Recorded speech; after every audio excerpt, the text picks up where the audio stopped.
Hi, everyone. Welcome back to another amazing episode on the Unleashing Potentials podcast.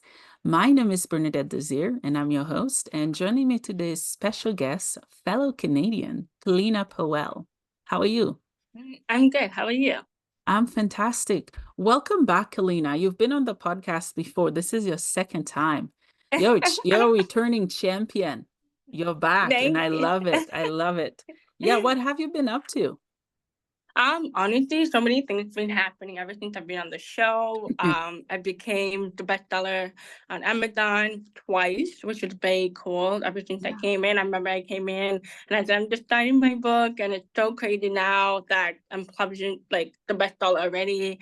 And then yeah, now I'm an international speaker all over the globe. I speak to a lot more people than I used to when I started, Yeah. which is very fantastic. And my business really kicking off slowly, but it's getting there. So yeah, Wow, you go, girl. Women thank power. you, Woo! thank you, I love it. Congratulations on your new thank book. you. Yeah, let's get to know you a little bit. Maybe there are people who may be watching and listening to this. They've never listened to your episode or they don't know who you are. Can you tell us where, first question, where you're tuning in from? And second question is who you are and what you do. Okay, so I'm currently from Canada, Toronto, and second, so what I do, I am an international speaker, a coach for young adults with disabilities, and as well, third, I'm consulting now. So I teach people how to be more inclusive with the deaf community. For those who probably don't know, I'm actually a hard of hearing person. I was actually technically not born deaf, so I actually became deaf at the age of 4, and I'm also an author. That's Yeah. about me. Oh, wow. Yeah, you became deaf at the age of 4. That must have been so challenging. Yeah. What was it like growing up for you, and how did your parents cope with being deaf so young? For me, it was very hard, unfortunately, and I had um, a lot of like communication barriers for me Mm. because I didn't know how to communicate with someone who's hard of hearing, someone who's hearing. So I actually went to school, hearing school full time, and then the deaf school half time.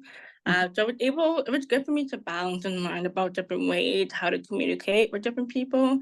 So it was really good, but my family was very supportive. At first, they were confused what to do with me, especially a 4-year-old can't really talk well.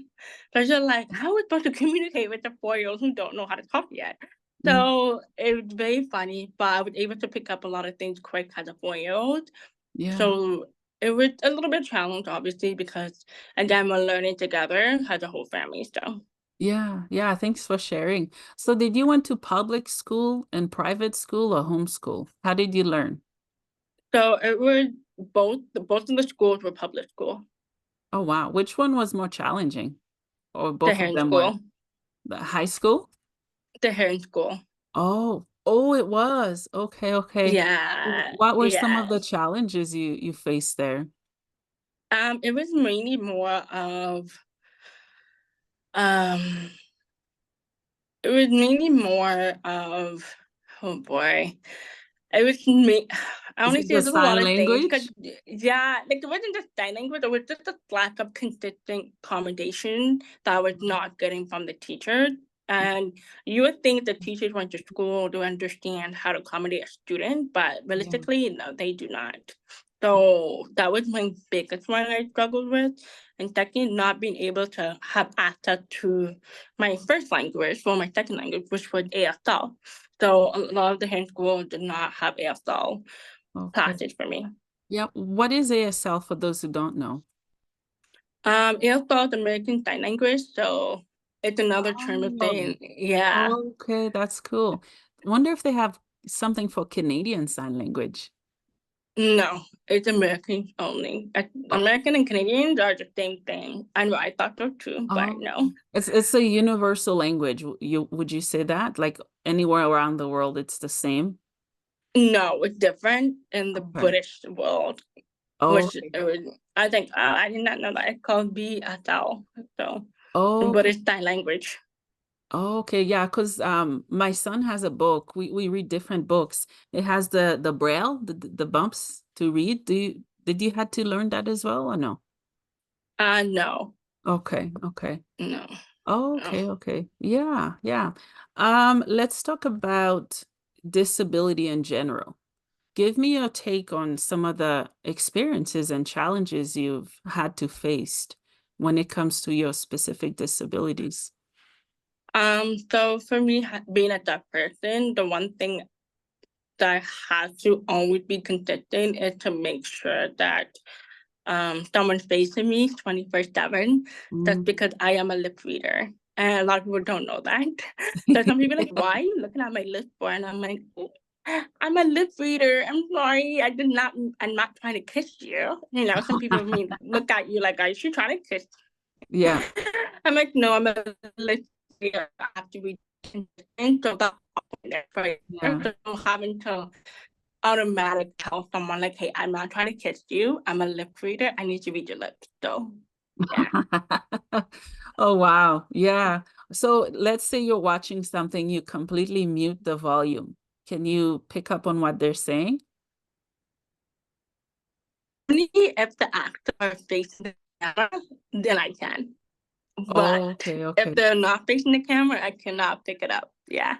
Okay. So that must make it even more challenging when you're out in public, when it's so busy with lots of people and noise. How is that for you? I it's very hard and challenging, Hmm. 100%, especially when there's a lot of, like, for example, ambulance, the background noise, or fire trucks, or, those type of loud noises really do make it difficult for me to communicate and even talk to someone even more because we have to move away or we have to wait until the noise stops going, and then I will speak again. So, Yeah. yeah, it's Oh, very okay. challenging a lot, especially in the summer. Yeah, yeah. Oh, I notice you're freezing a little bit. I'm not sure if it's your connection or mine. Can you see me okay now? I can see it, just it was freezing throughout different parts. Yeah, now it's Oh, frozen a little bit. Yeah. Maybe it's just a connection. I don't know. But I can hear you, which is good. okay. I hope not. I hope it doesn't happen again. Okay. Yeah, I hear you. Yeah, yeah. So what percentage of your hearing is hearing? Like, is it 40%, 50, 80 that you're able It's to hear? 100%. It's 100%. Oh, wow. Do you have, what do they call it? The thing in the ear? Core? Hearing aid. There you go. Hearing aid or cochlear implant. I think that's what you're trying to say. Can Cochlear you, implant? yeah, can you actually tell us the difference between both of them if you know? Yeah. So basically, cochlear implant is where you get surgery for your ears, Oh, and hearing aid you don't have surgery. oh, okay. So they attach the in the brain and The yes. oh, that's interesting. Is that something you've been interested in or have learned about? Just the science of hearing with the brain and then the heart. I don't even know how it all happens. That's how magical we are. I was interested at first when I was young, just Yeah. because my hearing was going to lose even more as I got Mm-hmm. older. But Mm-hmm. then I realized that the surgery creeped me out a lot because I do not like surgery. And so the only good thing about cochlear implants is you can hear a lot way better than the hearing aid because you can hear a lot more sensitive things with the cochlear implant versus the hearing aid. Oh, okay, okay. Oh, wow, that's good to know. Yeah, I didn't know that. Um, yeah, so have you had to advocate for yourself to get services and, to be treated equal like everybody else? Because there's so much Yeah. stigma. There's so many stigma. I'm always advocating for myself consistently, like 24/7. It's Yeah. really hard and it's not easy, like I always tell people. Mhm. Um, it's very unfortunate that we that there's not enough education about us, right? So it's not no one's fault, but the education system, right? They're the one who teach us first thing before we go into our adulthood. Yeah. So it's not our fault, but it's really hard advocating for myself, especially if there's ignorant people out there that's not willing to accommodate you. So You know what? There's so many of those. I just see them as flies that are going by because yeah. I struggle with mental health diagnosis and I continue to advocate for myself every day, right? So good on you for doing that. Let's talk about mental health because I know May is Mental Health Awareness Month, which is amazing. Yes. What are your take on mental health in general? It it's a rainbow. I would say rainbow. Sometimes it's Yeah. black, sometimes it's yellow, sometimes it's red, sometimes it's blue. Yeah. It's it's colors, right? It's up and Mhm. down. You just don't know what's gonna happen next. And the most important thing I learned, especially when I got older, was that you cannot always be afraid of who you are, and you cannot be afraid to speak up. But it is hard because people don't really take it serious as we hope they would. Mhm. And some people think, oh, you're just making excuses. I had that before myself where people thought I was making excuses, and realistically having a disability is super hard nowadays. And Yeah. having to go through that and going through a mental health is 10 times harder. Yeah. Yeah. Yeah. And you know, I always say to people, it's to be you, to be authentic to who you are. And unfortunately, at times you have to not care of what people say because there's always going to be those background noises. But once you focus on who you are, then, you know, it's better. Yeah. Let's see here. So how have you healed? What do you use to heal, and techniques or routines? To care for myself, you mean? Yeah. Yeah. Yeah. Time management, super key.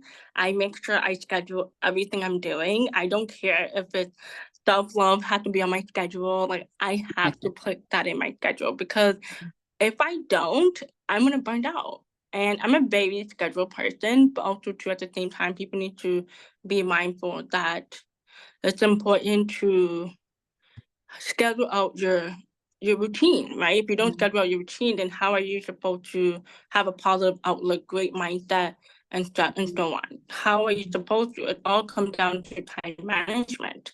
mhm. So that's really how I take care of myself and schedule my self care and everything. Yeah, yeah. Also, do you find yourself having to set healthy boundaries? Oh yeah, 100%. Mhm. Boundaries are my second thing that would come across, especially saying no to people and not being afraid to say no. I used to be so scared to say no to people because I want to do so much, but then at the same time, you have to take care of yourself. Yeah, yeah. Who do you find that you have to set more rigid boundaries with? I would say friends or coworkers. I Mm, feel like sometimes they don't understand what you're really truly going through closed doors. And I feel like we don't always feel comfortable telling our friends everything, especially coworkers. So yeah. I feel like that's where it the most come from. Yeah. Yeah, yeah. What do you do for work? So I am a social worker. No way. I went to school to do that, Yeah. but I couldn't finish because I got so sick. That's really cool. How long have you been doing social work for? About 2 years now. Oh, do you like it? You must love it. I Not like like, it. I love it. like it. Yeah. Okay, I okay. like it, not love it, but yeah. You've had your days, just like all of us, I'm Yeah. sure. Yeah, yeah, Eh. yeah. What is so rewarding about doing the work that you're doing? I feel like being able to support people, let people know that their voices are heard, and some people feel like they can't really do certain things because they don't have the support system. And it's really cool to see people smile at the end of every interview you have with them because you help them with something, especially little one resources definitely benefit them. Yeah, yeah, that's awesome. Would you say there's enough resources with the work that you're doing, either from the government, the company, or communities? Yes, so I do a lot of the government resources, especially the government. Mm, But I also do look into like private like companies who are willing to help that is affordable for some clients. yeah. So yeah. Oh, okay, okay, that's cool. And you said you speak around the world. Is it through Zoom or you have a website? What do you talk about? So I do mostly do Zoom and I usually Mhm. go to the US a lot more. Okay. And I do have a website, so it's kellinaempowerment.com. Oh, wow, that's cool. That's really cool. Do you have workshops as well? Pardon, sorry. Do you have workshops that you do? I used to, well, I was doing a workshop with this private organization, but we had to stop it just recently because of the summer. So we're gonna reopen it up in September. That's so exciting. That's really Yeah, cool. Yeah. thank So, you. yeah, who do you look up to and who I would has say helped you to become the woman that you are? I would say my grandma, she passed away a month before COVID. Mm, She was the one that would take care of me and make sure that everything is okay. And she's the one that mm. taught me how to be aligned. Oh, that's so nice. That's really cool. Yeah. Let's talk about confidence. How do you shine? I just think about what I like to do, Mhm, and in terms of not thinking what other people have to say. mm, And I feel like once you have that block off of saying like, um I don't think about other people, what I like to do. And I feel like when mm, you know what you like to do and you're so focused on it, your mm, confidence increase more. So for me, I mhm. love getting my nails done. And if I Yeah. would love getting my nails done, I make sure I get my nails done every Saturday. That makes me feel better. Yeah. Has there ever been a time when you didn't have enough confidence to accomplish something? And how did you overcome that sense of, being stuck? Of course. For me, like especially my business, like I felt like I was stuck in the beginning because I didn't think people were gonna take me serious because of my disability. But then it turned out, no, like people really care. Mhm, And you'd be surprised. So I took my time and I said, there may not be, I do a lot of self-talk basically to mm, myself to make mm, sure that I am straight and I am okay. mm, And that was something I had to do a lot of times, especially in the beginning of my business, to mhm, realize that there are going to be people out there that want to support you. Yeah, yeah, I love that. I noticed you checking your watch. Do you gotta go soon? Yeah, like 105, that's fine. Cause Okay, they just emailed me again. They're like, "Hey, we need you to take another flight." I'm like, oh my God. you're I can't love to busy. walk in and out. You're busy. Yeah, we've covered quite a bit. Is there anything that you want my audience to know? Anything you want to share before we go? No, I just want people to know that at the end of the day, your life matters. And tomorrow's not a promise. So if God were to come into your dream tonight and he said to you, you have, Mhm, let's say, 6 months to live, what are you going to do? mm, Are you going to feel bad for yourself or are you going to make your life better? yeah, yeah, Obviously, you're going to think about like, I want my life better. If I'm alive until 6 months, oh my God, I'm traveling. So yeah. why don't you make that now? Make the action now. Mhm, And don't be afraid of who you are and what type of lifestyle you want to accomplish. And I feel like mhm. people are afraid of the dream because it's impossible. It is possible to achieve your goal. Yeah. Oh, I love that. I love that so much. Yeah. I have two questions for you as we wrap up. The first one is, what is the meaning of Yeah. life for you? The meaning of life for me is making an impact on other people.